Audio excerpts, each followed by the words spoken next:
graf. Jika suatu graf H dikatakan subgraf kepada graf G, maka bucu graf H adalah subset kepada bucu-bucu graf G. Tepi-tepi graf H ialah subset kepada tepi-tepi graf G dan juga pasangan bucu setiap tepi graf H adalah sama dengan tepi graf G.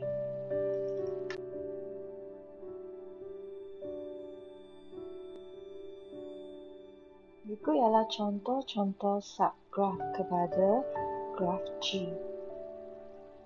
Jadi, subgraf merupakan sebahagian atau keseluruhan suatu graf yang dilukis semula tanpa mengubah kedudukan asal bucu dan tepi.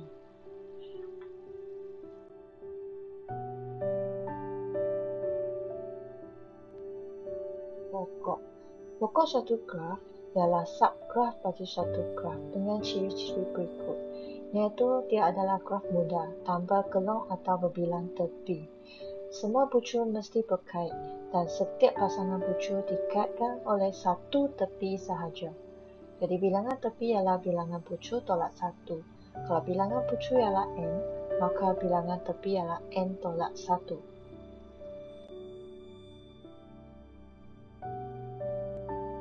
Contoh graf G ada bilangan bucu ialah 5, maka bilangan tepi 5 tolak 1 mendapat 4 tepi. Jadi, setiap pasangan bucu mesti dikait dengan satu tepi. Dan semua bucu adalah berkait. Jadi, tepi 1, 2, 3, 4 tepi. Dan sini ada 6 contoh pokok yang memberi 4 tepi dan dikait dengan setiap bucu.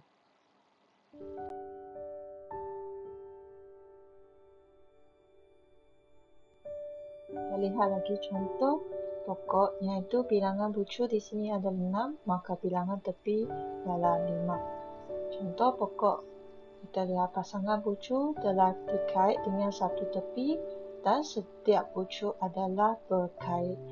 Dan kita kira bilangan tepi 5 tepi. Jadi, sini ada 6 contoh pokok kepada graf G juga.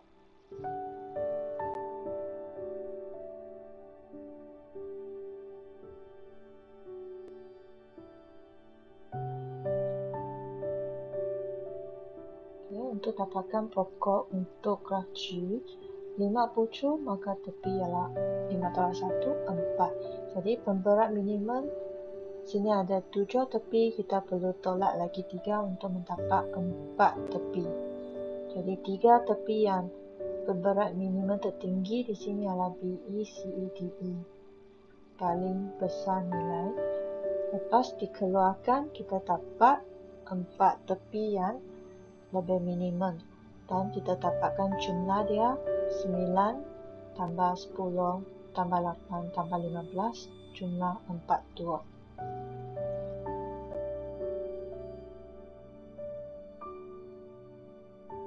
Contoh 5. So graf G ni ada 6 bucu.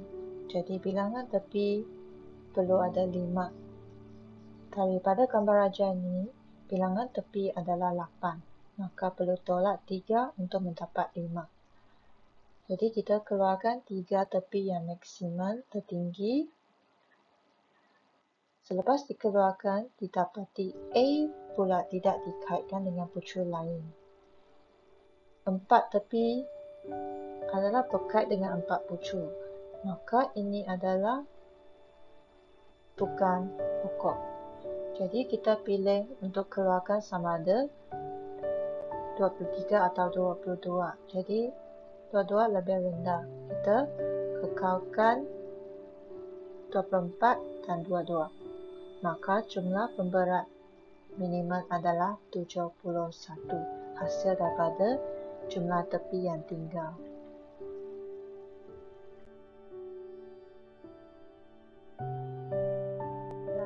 Pengangkutan. Penggunaan Google Maps dalam pilihan jenis pengangkutan, jarak, banding beza harga dan masa. Dalam Google Maps kita boleh membuat bandingan pengangkutan awam atau kereta persendirian, terutamanya dalam jarak dan masa digunakan. dan juga membuat banding beza harga, masa dan jenis syarikat menggunakan Google Track Flight Track. Okay, so jadual berikut adalah jenis pengangkutan: bas, kapal terbang atau kereta yang perjalanan dari Kuala Lumpur ke Penang. Jadi, berikut ialah banding beza masa yang digunakan untuk ulang-alik dan juga harga. Jadi, kita boleh membuat kajian, lepas tu membuat pilihan yang paling bersesuaian dengan diri sendiri.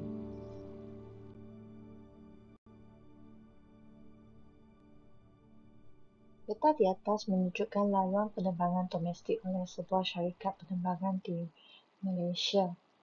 Jadi kita boleh lihat dia ada beberapa rangkaian. Contohnya kita nak laluan Kuala Lumpur ke Miri. Jadi rangkaian dia boleh dari Kuala Lumpur terus ke Miri. Atau dia boleh Kuala Lumpur ke Kuching kemudian ke Miri. Okay. Atau Kuala Lumpur ke Singapura kemudian ke Miri. Dan pilihan keempat, Kuala Lumpur ke Singapura ke Kuching baru ke Miri. Jadi 4 jenis laluan mengikut rangkaian yang ditunjukkan. Rangkaian sosial. Rangkaian sosial juga sangat berkait rapat dengan kita, seperti rangkaian sosial di antara keluarga yang rapat atau dengan kawan sekolah dari sekolah rendah atau menengah, dan kawan dari kolej, universiti atau rakan sekerja, kawan atau saudara kepada suami isteri atau ahli kelab atau kumpulan yang boleh membentukkan satu rangkaian sosial seperti yang dalam gambar raja.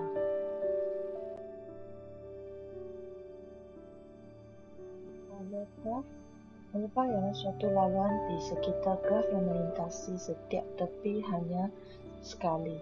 Contohnya dalam gambar raja overpass ini, kita lukis setiap tepi ini sekali tanpa mengalihkan pensel daripada kertas, maka dia wujud overpass.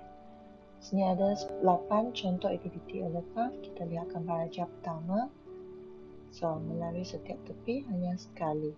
Jadi untuk satu, kita lihat apa itu bilangan pucu pada darjah genap atau ganjil.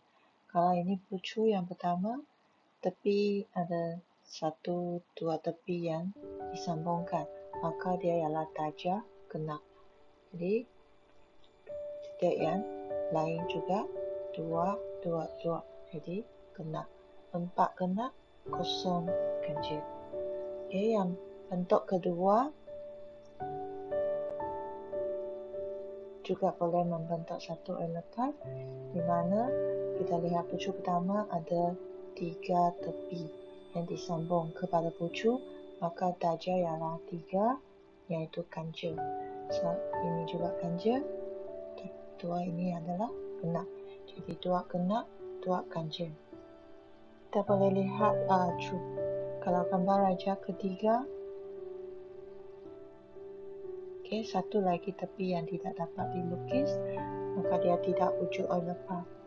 Kalau kita lihat tepi dia, sini darjah 3 ada ganjil, ini ganjil, ganjil dan ganjil. Jadi 4 ganjil, darjah ganjil, 0 yang genap. Jadi dia tidak wujud overpass. Anda boleh cuba yang ke-88 mendapat satu kesimpulan, di mana overpass ialah bilangan pucu darjah ganjil mesti sama ada 0 atau 2. Okay. Ini juga mendapat ganjil, iaitu 2 ganjil, darjah ganjil. Maka dia juga wujud overpass.